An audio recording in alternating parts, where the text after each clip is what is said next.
के जंगल में टुनटुनी चिड़िया अपने पति कालू कौवे और अपनी एक बेटी पिंकी के साथ रहती है। कालू को सिर्फ एक ही काम आता है और वो है टुनटुनी चिड़िया की कमाई के पैसों से शराब पीना और टांगे पसार कर सो जाना। टुनटुनी बेचारी दूसरों के घरों में झाड़ू पोछा करके किसी तरह घर का खर्च चलाती और अपनी बेटी को पढ़ाती लिखाती। एक बार की बात थी, मानसून शुरू हो गया था। जंगल में लगातार बारिश हो रही थी। तभी टुनटुनी चिड़िया की बेटी स्कूल से भीगते हुए घर आई। अरे तुम तो पूरी तरह भीग गई। थोड़ी देर कहीं रुक जाती। माँ, मैंने बहुत देर इंतजार किया लेकिन बारिश रुकी ही नहीं। हमें लगा ज्यादा देर हो जाएगी तो आप परेशान हो जाएंगी। ये जंगल की बारिश भी ना हम गरीब पक्षियों के लिए मुसीबतें लेकर आती है। माँ, तुमने पिछले साल कहा था कि मुझे छतरी ला दोगी। अगर वो ला दो तो मैं नहीं भीगूंगी। हाँ बेटा, मैं अगले महीने ला दूंगी। टुनटुनी चिड़िया ने अपनी बच्ची को कह तो दिया था, लेकिन कालू की शराब और घर के खर्चों से पैसे बचते ही कहाँ थे जो वो उसके लिए छतरी लाती। तभी कालू हाथ में शराब की बोतल लेकर भीगते हुए अपने घर आया। टुनटुनी, अरे ओ टुनटुनी, कहाँ मर गई है तू? मर जाती तो सही रहता, कम से कम तुमसे पीछा तो छूटता। ये तू क्या बकवास कर रही है? तुझे अपनी बेटी की फिक्र नहीं है, लेकिन मुझे तो है। पूरा दिन शराब शराब शराब। कालू के साथ सबसे बड़ी दिक्कत ये थी कि वो अपनी बुराई तो सुन लेता, लेकिन अगर कोई शराब की बुराई कर दे तो उसका पारा चढ़ जाता। उसने गुस्से में टुनटुनी को जोर से मार दिया। मुफ्तखोर चिड़िया, तू क्या समझती है अपने आप को? मैंने कितनी बार कहा कि मेरी शराब को एक शब्द भी बोला तो मुझसे बुरा कोई नहीं होगा।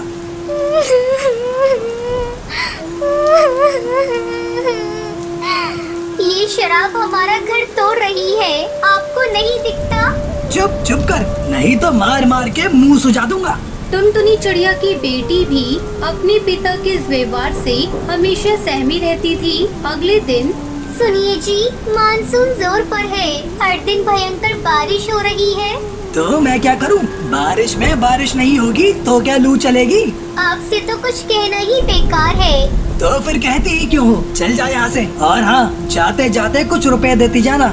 रुपयों की बात सुनकर टुनटुनी चिड़िया को गुस्सा आ गया। रुपये? रुपये क्यों चाहिए? तेरे लिए ताजमहल बनवाना है, ताजमहल। देखो जी, मेरे पास आपकी शराब के लिए बिल्कुल भी पैसे नहीं हैं। कुछ पैसे पड़े भी हैं तो वो घर खर्च के लिए हैं। देख नहीं रहे, सारे डिब्बे खाली पड़े हैं। बारिश की हालत आप देख ही रही हो। अगर यूं ही होती रहेगी तो बाहर निकलना मुश्किल हो जाएगा। इसलिए मैं चाहती हूँ कि कुछ राशन खरीद कर रख लिया जाए ताकि आगे दिक्कत ना हो।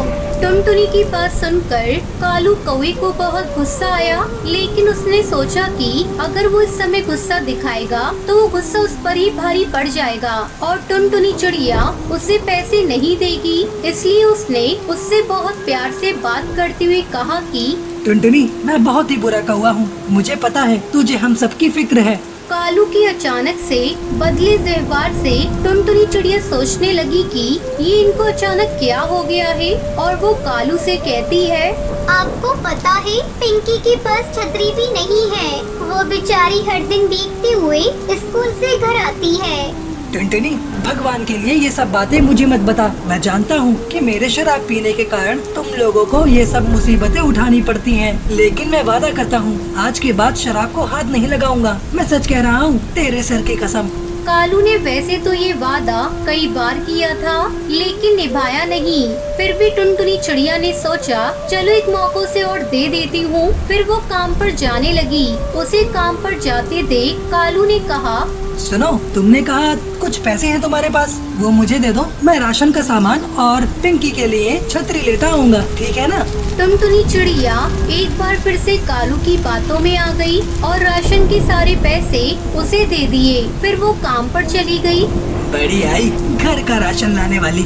अरे भूखे पेट तो रहा जा सकता है, लेकिन दारू के बिना बिल्कुल नहीं। उस दिन फिर से बहुत बारिश हो रही थी। घर में जो कुछ राशन था उसे टुनटुनी ने बना दिया था।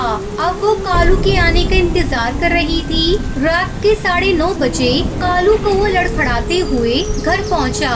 उसकी हालत देखकर ही टुनटुनी चिड़िया समझ गई कि ये आज फिर से पीक कर आया है। उसने गुस्से में उससे पूछा, राशन कहाँ है? पिंकी की छतरी कहाँ है? लेकिन कालू उसको कोई जवाब नहीं देता और जाकर बिस्तर पर लेट गया।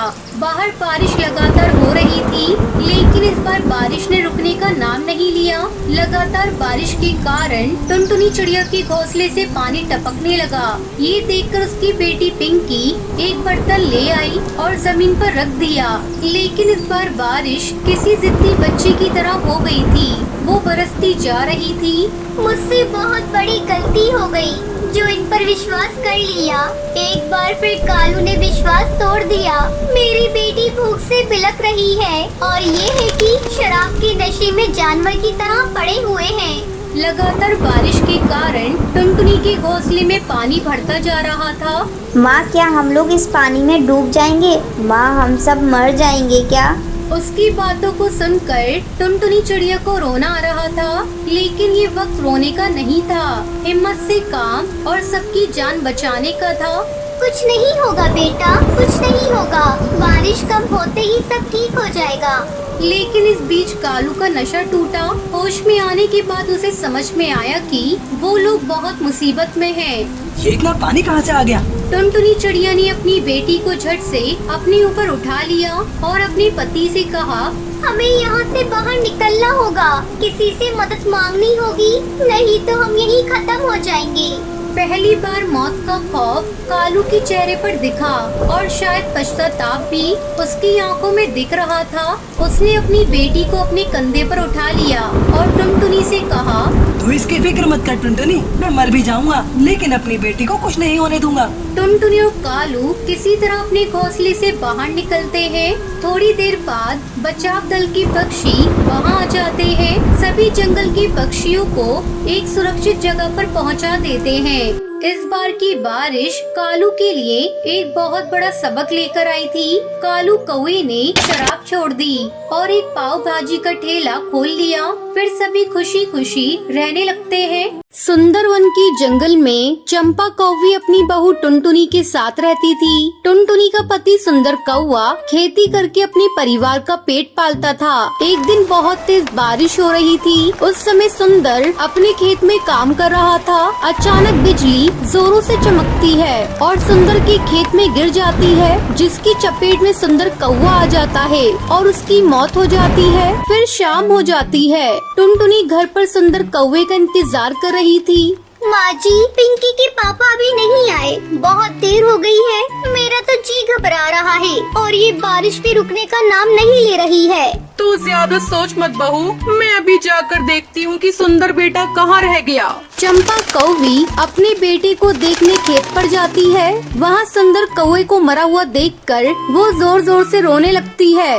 हे भगवान, ये तूने क्या कर दिया? एक ही तो घर में कमाने वाला था, तूने उसे भी अपने पास बुला लिया। अब मेरी बहू और पोती का कौन पेट पालेगा? किसी तरह वो रोती बिलखती घर पहुँचती है। टुनटुनी बहू, हम लोग लुट गए, बर्बाद हो गए। क्यों माँ जी, क्या हो गया? और ये कहाँ है? जल्दी बोलिए माँ जी, मुझे बहुत डर लग रहा है। बहू, सुंदर पर बिजली गिर गई और उसकी मौत हो गई। इतना सुनते ही टुनटुनी बेहोश हो जाती है। थोड़ी देर बाद बड़ी मुश्किल से टुनटुनी को होश आता है।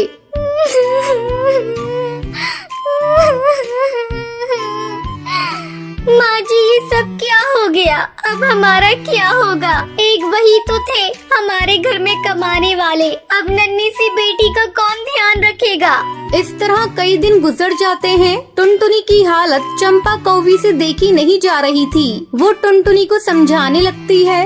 बेटा टुनटुनी, कितने दिनों तक सुंदर बेटा की याद में इस तरह रोती रहेगी? तूने कई दिनों से कुछ खाया भी नहीं है। जरा अपनी बेटिया को तो देख, तुझे दुखी देखकर ये भी दुखी है। ये तो खेलना कूदना भी भूल गई है और मैं भी बूढ़ी हो चुकी हूँ। अब तुम्हें ही अपनी बेटी के बारे में सोचना होगा। हाँ माँ जी, आप सही कह रही हैं। मैं कल ही जाकर कोई न कोई काम ढूंढने की कोशिश करूँगी।